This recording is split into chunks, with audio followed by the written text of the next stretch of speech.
नमस्कार, माझे नाव अर्पिता शरद सोनवणे.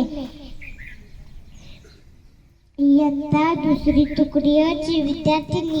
आज मी तुम्हाला महात्मा गांधी यांच्याविषयी 2-3 शब्द सांगत आहे. ते तुम्ही शांत चित्ताने ऐकावे अशी माझी नम्र विनंती. खादी मेरी शान है, करम ही मेरी पूजा है. सच्चा मेरा करम है और हिंदुस्तान मेरी जान है, और हिंदुस्तान मेरी जान है. महात्मा गांधीजींना आपण सर्व राष्ट्रपिता म्हणून ओळखतो. तसेच महात्मा गांधीजींना बापू या नावानेही ओळखतो. महात्मा गांधीजींचे पूर्ण नाव मोहनदास करमचंद गांधी असे होते.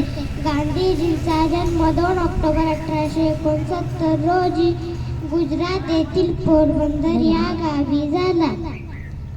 महात्मा गांधी लहानपणापासून आज्ञाधारक होते. त्यांना लहानपणापासून शिस्तीची सवय होती, तसेच खरे बोलायची सवय होती. एवढे बोलून मी माझे भाषण संपवते. जय हिंद, जय महाराष्ट्र. धन्यवाद.